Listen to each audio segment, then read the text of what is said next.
What does ADF stand for? Very simple question. What does ADF stand for? So ADF stands for automatic direction finding equipment or instrument, right? So with this instrument, you come to know the relative bearing of your aircraft. So the correct answer is option A. Option. Automatic direction finding equipment is aircraft instrument, okay, or is an aircraft radio navigation equipment which helps to determine the relative bearing of aircraft. Now for automatic direction equipment, the corresponding ground equipment is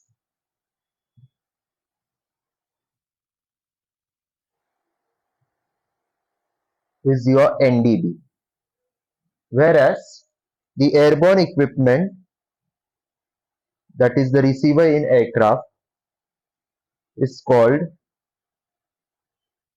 ADF or automatic direction finding equipment.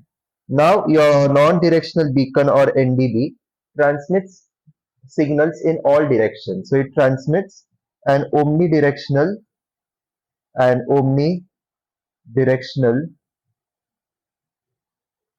signal.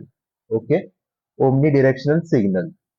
And so since this direction is omni signal, it is the responsibility or it is the duty of this aircraft receiver to determine from where this signal is originating, and from that we come to know the relative bearing of aircraft. So the direction aerials will determine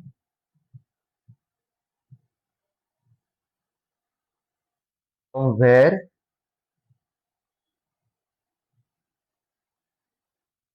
signal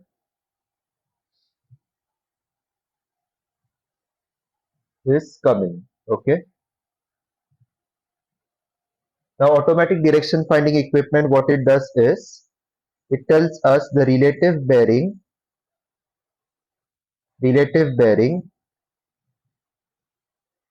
of NDB from your aircraft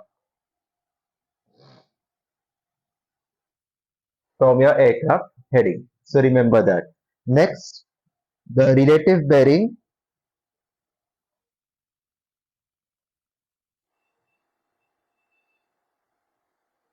can be shown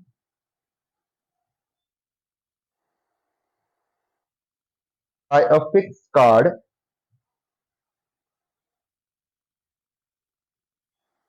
ADF instrument. A fixed card ADF instrument means an instrument in which you will only come to know about your relative bearing. So this instrument will be like this, okay, and it will have fixed numbers written here: east, northeast, south, and west. And then also other directions will be specified over here.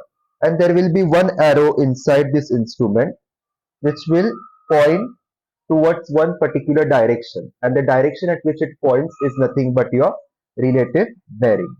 So these directions, north, east, south, west, the face of the instrument will not move or rotate like a magnetic compass or directional gyro indicator. The face of the instrument will remain fixed. What will move is the needle. So needle will continuously move, showing the relative bearing of NDB station from your aircraft heading.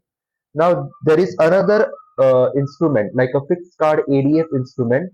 There can also be a moving card ADF instrument. In this case, in moving card ADF instrument, you will have the face of the instrument which rotates along with your aircraft heading. That means in a moving card ADF instrument, you will have the magnetic heading of your aircraft displayed on the top of the instrument. Whatever magnetic heading you are flying, you will see that heading in your compass as well as in this moving card ADF instrument. And in such an instrument, the arrow will not indicate relative bearing. It will directly indicate the bearing or the direction that you must fly in order to go to your NDB station. So in such an instrument, moving card instrument, the arrow will point towards the NDB, or it will show the track to your NDB, meaning it will give you QDM bearing, the bearing to go to the NDB. In a fixed card ADF instrument like this, you were only shown relative bearing. Now, if you know your relative bearing from this instrument, you will get magnetic heading from your aircraft compass. So if you have magnetic heading and relative bearing,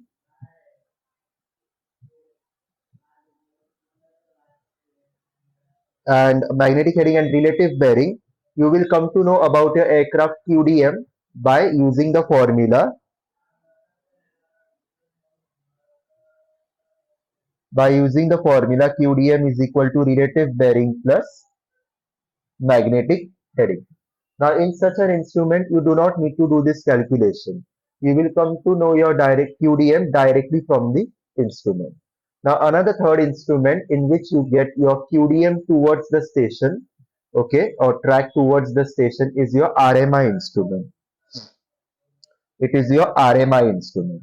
Now, I have drawn the diagram of RMI many times in previous questions that I have solved. So, in RMI instrument, you get to know about QDM towards the NDB station. Second, you get to know about QDM towards a VOR station. And third information that is displayed is magnetic heading of aircraft.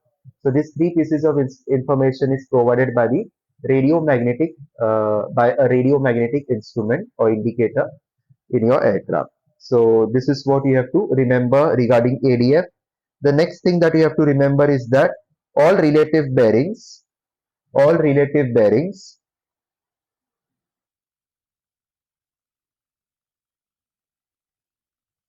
are measured clockwise in direction. And all directions are anyways measured clockwise. So you have to remember relative bearings are also measured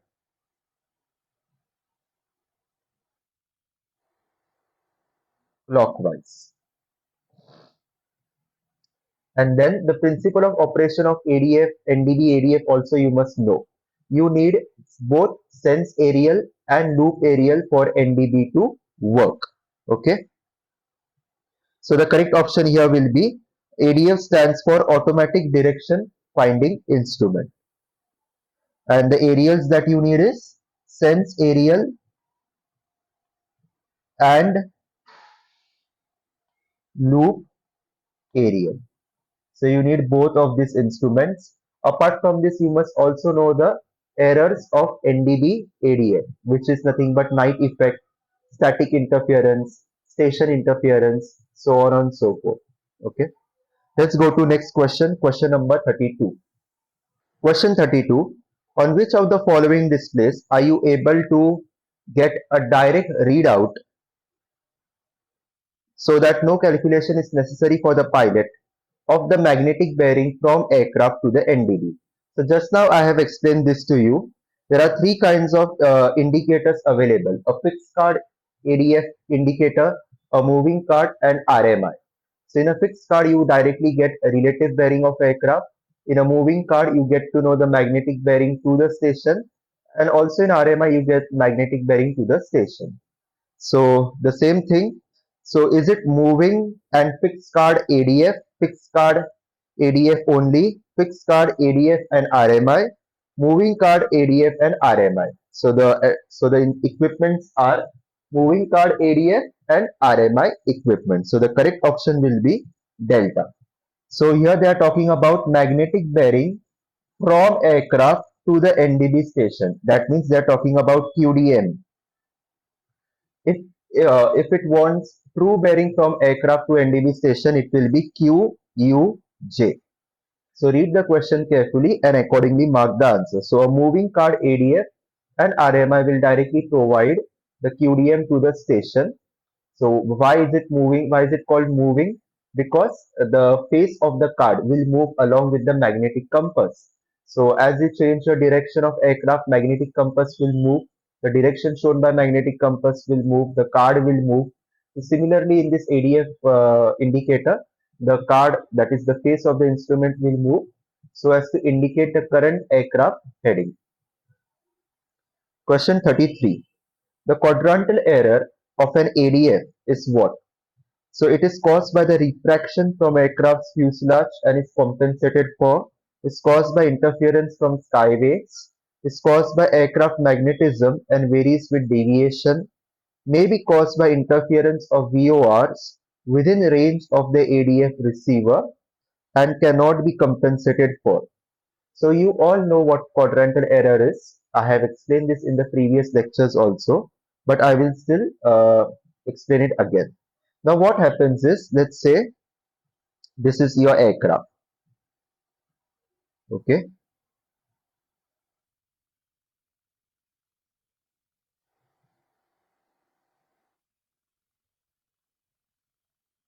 Now the electrical conductivity of your aircraft is very strong along the fore axis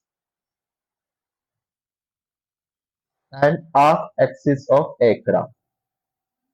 Okay, electrical conductivity is strong along the fore and aft axis of aircraft. Now, your NDB ground station sends an omnidirectional signal,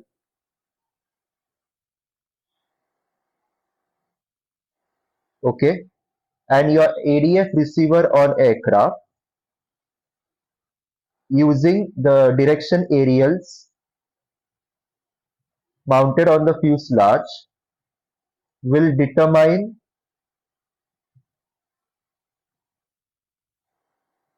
the relative bearing of the NDB station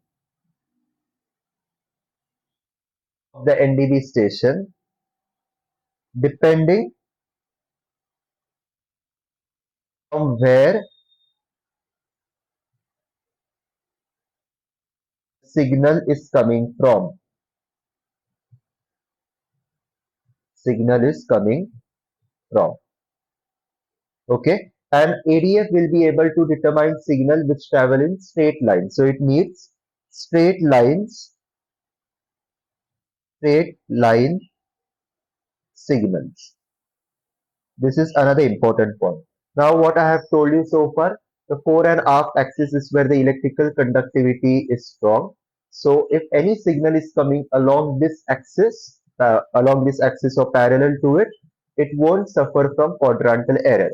Or if any signal is coming perpendicular at laterally or perpendicular to the fore and aft axis, again in this case it will not suffer any quadrantal error. But if the signal is coming from any other direction, let's say this is your north direction, okay, that is your north direction. So this will be your east, this will be your south, and this will be your westerly direction. Now for the purpose of example, let's take and a signal which is coming at an angle of 45 degree, which is coming at an angle of 45 degree towards the aircraft. Now this signal, due to the metallic surface of aircraft and this electrical conductivity, will be bent, and it will bend in such a manner so that when it is coming from 45 degree, it appears to come from an angle which is less than 45 degree. So if it originally it started coming from 45 degree, but due to the quadrantal error of aircraft, this signal will be aligned with this fore and aft axis of aircraft. Okay, and as a result, the final direction after influence from where it will come or from where it will come toward at aircraft will be less than 45 degree. The final direction from where it will come is less than 45 degree, and that is because the signal has bent so as to align itself with the fore and aft axis of aircraft. Now, if there is any other signal coming from this quadrant, now what quadrant is this? This will be your northeast quadrant. Now, if any signal is coming from southeast quadrant, again this signal will get bent so as to align itself with the fore and aft axis of aircraft. So instead of coming straight like this, it will come like its direction will be somewhat like this. Okay, somewhat parallel to the fore and aft axis of aircraft. So in this case, it will come from a direction which is more than 135 degree. Now let's take another quadrant, which is southwest quadrant. So any signal coming from the southwest direction, it will bend so as to get aligned with the fore and aft axis of aircraft. So the resultant signal will be somewhat like this, okay, where it is parallel to the fore and aft axis of aircraft. And in this case, the direction will be less than 225 degrees. Less than 225 degrees. Supposing this signal is coming from 225-degree direction, this signal will be less than that.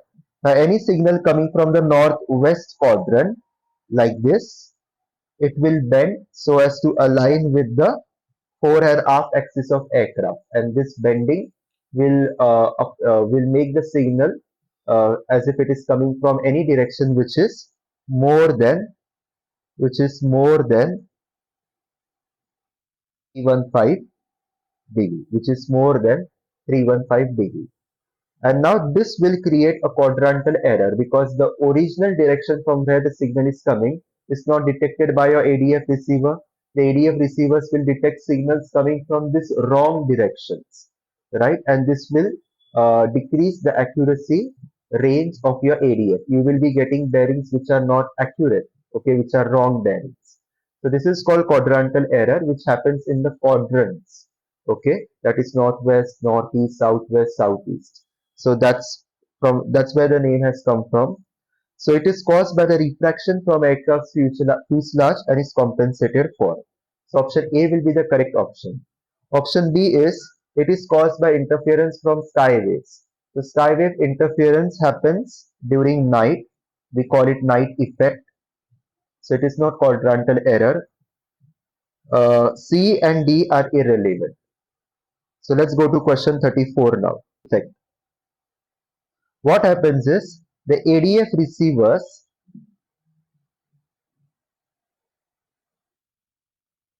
on your aircraft detect signals which come in straight directions. Straight directions. Okay. Next important point. The NDB ADF, the mode of propagation of radio wave is a surface wave propagation. Surface wave propagation.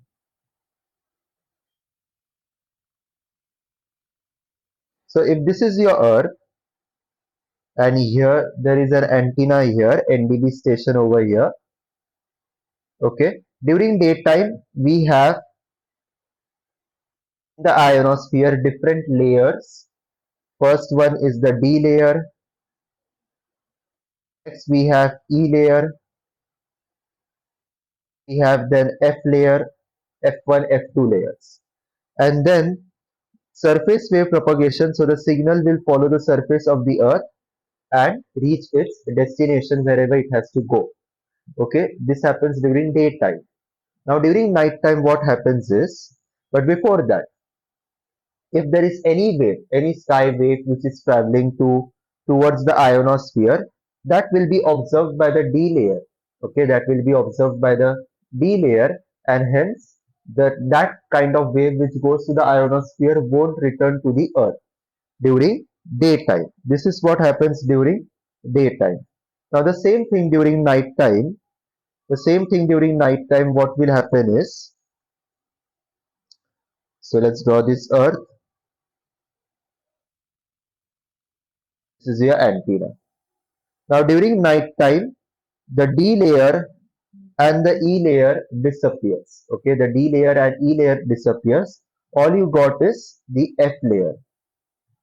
You have this F layer. So the surface wave, whatever surface wave is traveling over the earth, that wave will be interfered by a sky wave. That wave will be interfered by sky wave which goes to the ionosphere and comes back to the earth. That's reflected and comes back to the earth.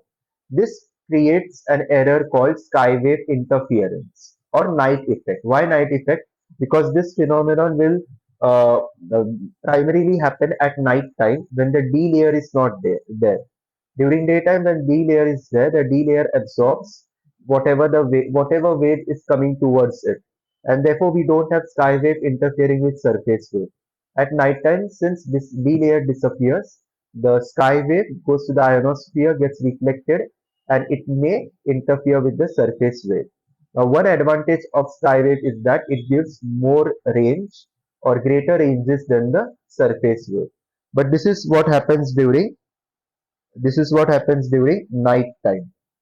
When D layer is not there, skywave interference with the ground wave, with the surface wave or ground wave, will cause inaccurate NDB-ADF bearings. So over here, the correct answer will be what? So noise in the received ADF correction, electromagnetic wave, which hardly will be noticed by pilots looking at the RMI, fluctuating indications of the needle on the rim.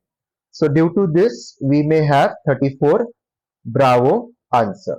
34 is Bravo answer.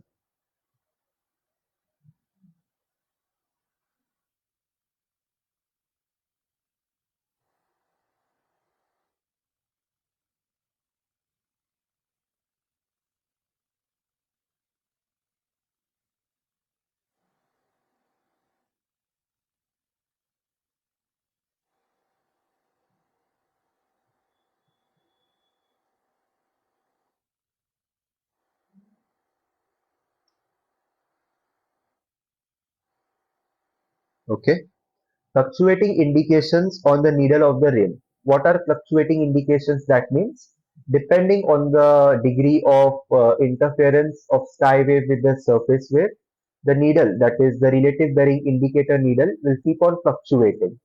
Okay, and therefore the bearings that we are getting are unreliable, are erroneous. So the correct option is option Bravo. Next is question number 35. The reading of the RMI bearing is 300 degrees at the tip of the needle. Okay, at the tip of the needle means at the head of the needle.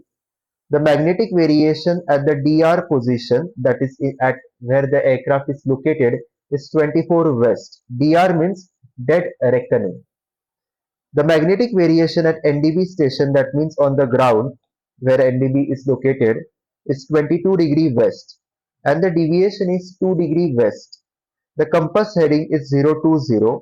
What is true bearing? What is true bearing? So let's write the basics. First, we have true, we have variation, we have magnetic deviation, and then compass. Okay.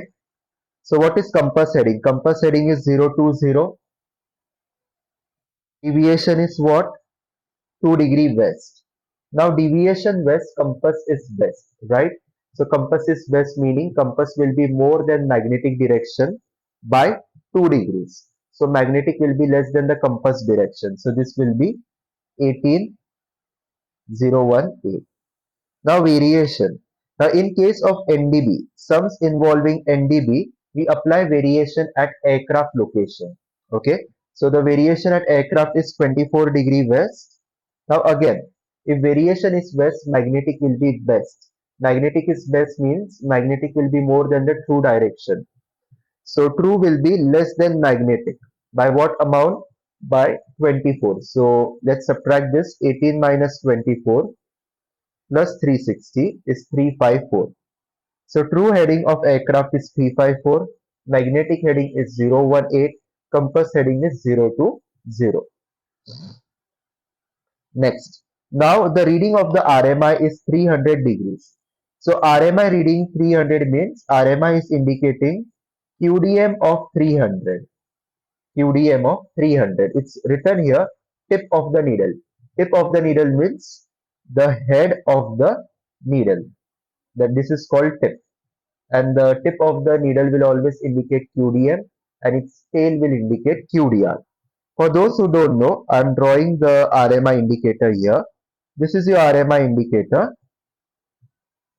Okay. It will have magnetic heading. It will have magnetic heading on the top, whatever heading of aircraft. It will have two needles. Okay. One needle for VOR, another needle for ADF, NDB, ADF. Okay. Now VOR needle, I am coloring it blue,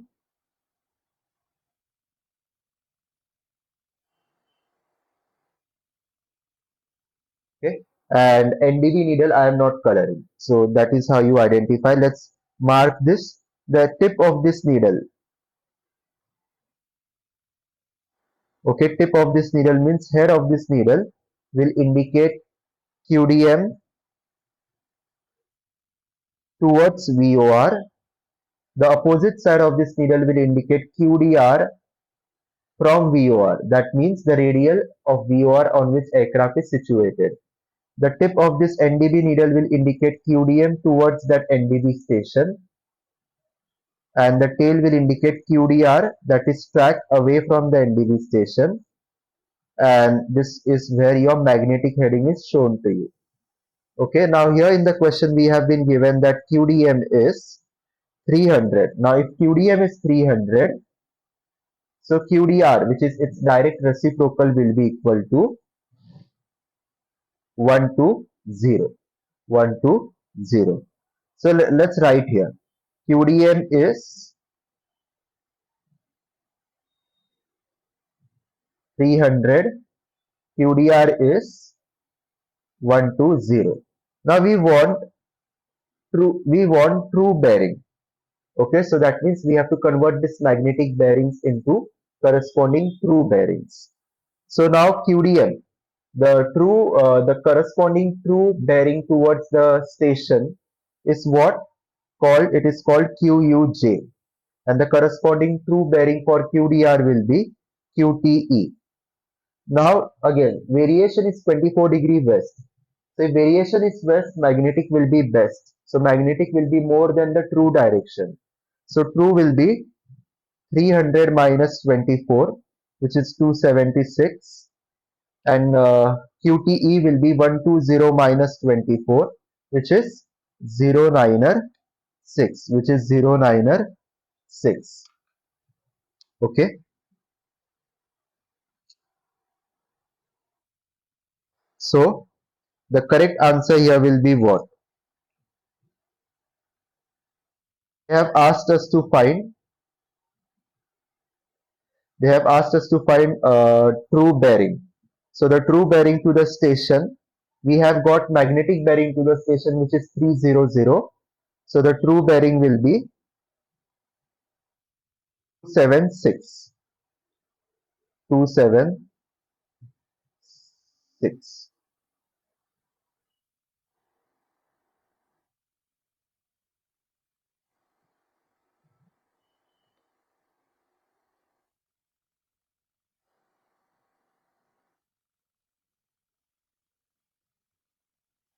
300.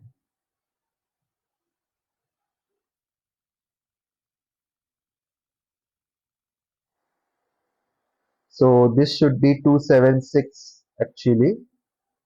There is some printing error, I guess.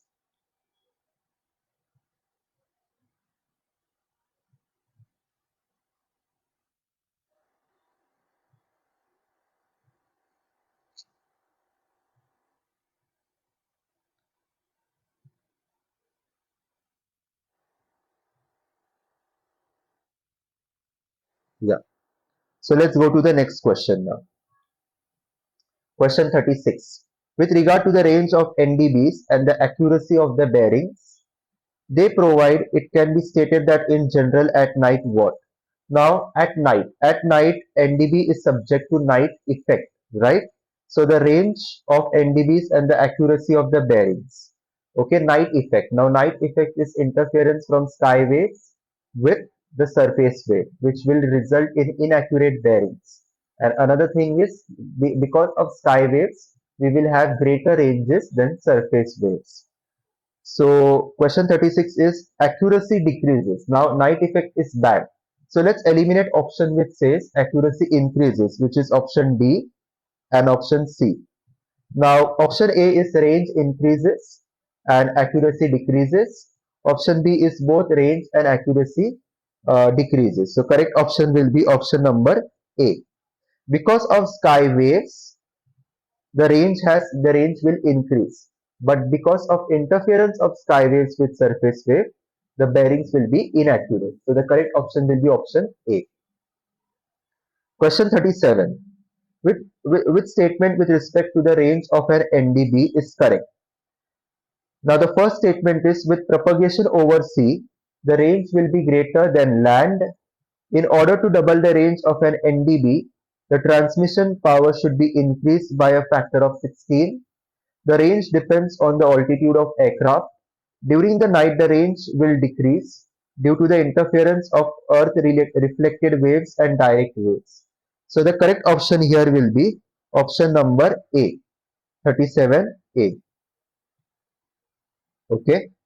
Propagation over sea, the range will be greater than land. Okay, so option B is wrong because in order to double the range of an NDB, you will have to increase your power by a factor of 4, not 16. And option C, which states that the range depends on altitude of aircraft, that is for VOR, not NDB. And D is wrong because during night, the range of NDB will increase because we have sky waves reflected from the ionosphere, which interfere with the surface wave. So the both these things are wrong. So eliminating all these three, we are left with option A, that over sea we have greater ranges than over land surface. So remember this.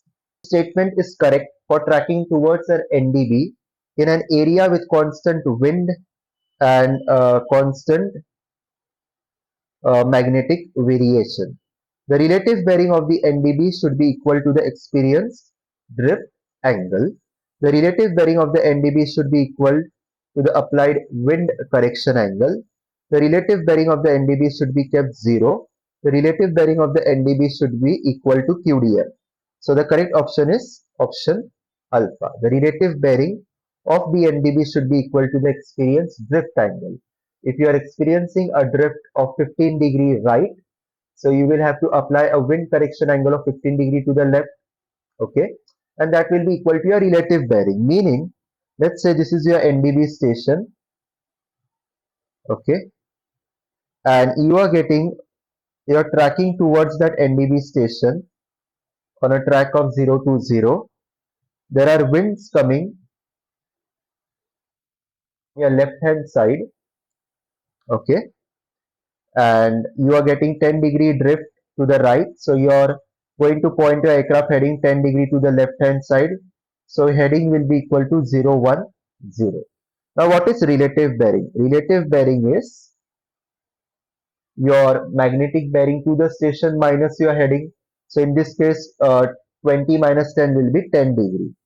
So relative bearing is nothing but equal to your this angle, this difference of wind correction angle, which is 10-degree. So remember that. If there were no winds, you would be flying your heading straight towards the NDB. But because of the wind, you have to turn your aircraft heading to the left hand side. Question 40. Allocated frequencies for your NDB are 190 kHz to 1750 kHz in the band of LF and MF. Okay, very simple. So remember this range of NDB, and which can be asked in SPL YY exams mainly and DGCA CPL exams. With this question, we come to the end of this lecture. I hope you have understood all the 10 questions that we have solved, and I request you all to keep practicing these questions, and we will solve the next remaining questions in the next video lecture. So do watch that video lecture, and all the best for your exams.